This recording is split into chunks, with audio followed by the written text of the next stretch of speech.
காலம் யாரு புள்ள நல்லவன் சாவதும் கெட்டவன் வாழ்வதும் நம்ம கையில இல்ல உசிரே நீதானே நீதானே നടലാവും കൂടാനാണ്.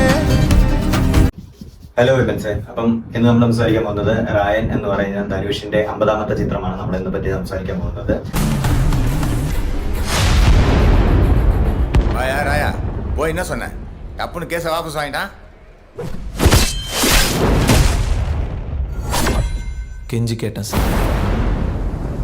ഉസിരേ നീതാനേ നീതാനേ നടലാവും. അപ്പം ഒരു ഗുഡ് അല്ലെങ്കിൽ നല്ലപോലെ ഒരു ത്രില്ലർ മൂവി കണ്ടിട്ടിറങ്ങാൻ പറ്റുന്ന ഒരു വീക്കെൻഡിൽ കയറി പോയി ആസ്വദിക്കാൻ പറ്റുന്ന ഒരു കിടിലൻ മൂവിയാണ്. അപ്പം മൂവി എന്ന് പറയുന്നത് അത്യാവശ്യം നല്ല രീതിയിലാണ് ചെയ്തിട്ടുള്ളത്. പിന്നെ മ്യൂസിക് വൈസ് ആയിരുന്നാലും പിന്നെ ഓരോ സൈഡിലുള്ള സ്റ്റണ്ട് മറ്റു കാര്യങ്ങളായിരുന്നാലും പിന്നെ അങ്ങനത്തെ ഓരോ വൈസ് നമ്മൾ നോക്കുന്നതെങ്കിലും നല്ല അടിപൊളിയായിട്ട് കാര്യങ്ങൾ ചെയ്തിട്ടുണ്ട്. പിന്നെ ധനുഷ് ഓവറോൾ ഒക്കെ നല്ലപോലെ പെർഫോം അടിപൊളിയായിട്ട് ചെയ്തിട്ടുണ്ട്. പിന്നെ AR റഹ്മാന്റെ BGM മ്യൂസിക് അതൊരു പ്ലസ് പോയിന്റ് തന്നെയാണ് ഈ മൂവിയിൽ. പിന്നീട് എനിക്ക് മനസ്സിലാവാത്തതെന്ന് പറഞ്ഞു കഴിഞ്ഞാൽ ഈ മൂവിക്ക് A സർട്ടിഫിക്കറ്റ് ആണ് കൊടുത്തേക്കുന്നത്. ഒരു ബ്ലഡ് സ്റ്റെയിൻ എന്ന് പറയുന്ന ഒരു ഇത് മാത്രമേ കാണിക്കുന്നുള്ളൂ മൂവിയിൽ. പിന്നെ UA എന്ന് പറയുന്ന സർട്ടിഫിക്കറ്റ് കൊടുക്കാമായിരുന്നു. എന്തുകൊണ്ട് A സർട്ടിഫിക്കറ്റ് കൊടുത്തു എന്നുള്ളൊരു ഒരു സംശയമുണ്ട്. പിന്നെ കാളിദാസിന്റെ ഒരു അഭിനയം എന്ന് പറയുന്നത് കുറച്ച് കൂടി പോയോ എന്നുള്ള ഒരു സംശയമുണ്ട്. പക്ഷെ കൊള്ളായിരുന്നു, കണ്ടുകൊണ്ടിരിക്കാൻ അടിപൊളിയാണ്. പക്ഷെ ഇച്ചിരി ഒന്ന് ഇതായിരുന്നു. പക്ഷെ ചെയ്തേക്കുന്നതൊക്കെ കൊള്ളാം. പിന്നെ വരലക്ഷ്മി എന്തിനായിരുന്നു എന്നുള്ള ഒരു സംശയമുണ്ട്. പിന്നെ SJ സൂര്യ ധനുഷ് കോംബോ അത് അടിപൊളിയായിട്ട് മൂവിയിൽ വർക്കൗട്ട് ആയിട്ടുണ്ട്. പിന്നെ സ്റ്റണ്ട് സീക്വൻസ് ആയിരുന്നാലും പിന്നെ ഇന്റർവെൽ ബ്ലോക്കിൽ ഉണ്ടാവുന്ന ആ ഒരു ബാർ സീക്വൻസിലെ സീൻ ആയിരുന്നാലും പിന്നെ അവിടെ ഉള്ള ഒരു BGM ഒക്കെ ആണെങ്കിൽ ഭയങ്കര കിടിലമാണ്. പിന്നെ ഈ മൂവിക്ക് പറയുന്ന ഒരു ബാഡ് അല്ലെങ്കിൽ ഒരു പോരായ്മ എന്ന് പറയേണ്ടത് അതിന്റെ സ്ക്രിപ്റ്റ് ആണ്. എന്ന് പറഞ്ഞു കഴിഞ്ഞാൽ മൂവി പോകുന്ന ആ ഒരു വിധവും കാര്യങ്ങളൊക്കെ നല്ല പവർ പാക്ഡ് ആയിട്ടാണ് പോകുന്നത്. പിന്നെ ഈ സ്ക്രിപ്റ്റ് വൈസ് നോക്കുമ്പോൾ കുറച്ച് ക്ലീഷേ ആയി പോയോ എന്നുള്ള ഒരു സംശയം മാത്രമാണ് നമുക്ക് ഈ മൂവി കാണുമ്പോൾ നമുക്ക് മനസ്സിലാവുന്നത്.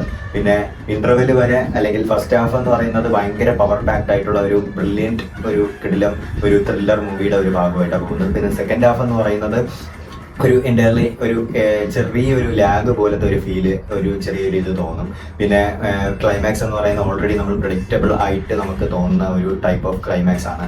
പിന്നെ ഈ മൂവിയിൽ ഓവറോൾ എടുത്ത് പറയേണ്ട ഒരു ഇതെന്ന് പറഞ്ഞു കഴിഞ്ഞാൽ നമ്മൾ ഇത് മൂവിയുടെ ആ ഒരു ഇതെടുത്ത് പറഞ്ഞു കഴിഞ്ഞാൽ അത് ശരിയാവത്തില്ല. മൂവിയുടെ ഒരു ചെറിയൊരു ഒരു കോൺസെപ്റ്റ് മാതിരി എന്തെങ്കിലും പറയണമെങ്കിൽ ഒരു 4 അംഗ കുടുംബം അടങ്ങുന്ന ഒരു ധനുഷും സിസ്റ്റേഴ്സും കൂടി അടങ്ങുന്ന 4 കുടുംബം അവർ എങ്ങനെ ഒരു ക്രൈം സൊസൈറ്റിയിൽ അവർ സർവൈവ് ചെയ്യുന്നു എന്നതാണ് ഈ മൂവിയുടെ ഒരു ഓവറോൾ ആയിട്ടുള്ള ഒരു ഇത്.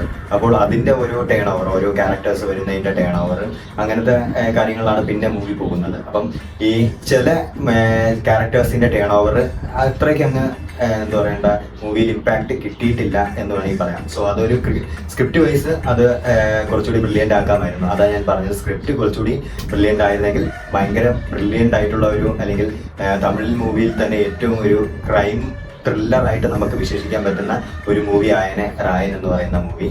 സോ സ്ക്രിപ്റ്റ് വൈസ് നോക്കുമ്പോൾ ഇച്ചിരി ഒന്ന് നമുക്ക് ഒരു ക്ലീശ ആയ പോലത്തെ ഒരു ഫീൽ. പക്ഷെ ഓവറോൾ BGM ആയിരുന്നാലും സ്റ്റണ്ട് സീക്വൻസ് ആയിരുന്നാലും പിന്നെ ഓരോ ക്യാരക്ടർ വൈസ് ഇപ്പം ധനുഷ് SJ സൂര്യ കോംബോ ആയിരുന്നാലും പിന്നെ ഈ ബാറിൽ നടക്കുന്ന ആ ഒരു സീക്വൻസ് സ്റ്റണ്ട് സീൻ ആയിരുന്നാലും പിന്നെ ഈ മൂവിയിൽ മെയിനായിട്ട് വരുന്ന ഒരു ടേൺ ഓവർ ഒരു പോയിന്റ് ഉണ്ട്. അപ്പോൾ അത് എടുത്ത് പറഞ്ഞു കഴിഞ്ഞാൽ അത് പിന്നെ മൂവി കണ്ടവർക്ക് ചിലപ്പോൾ മനസ്സിലാവും.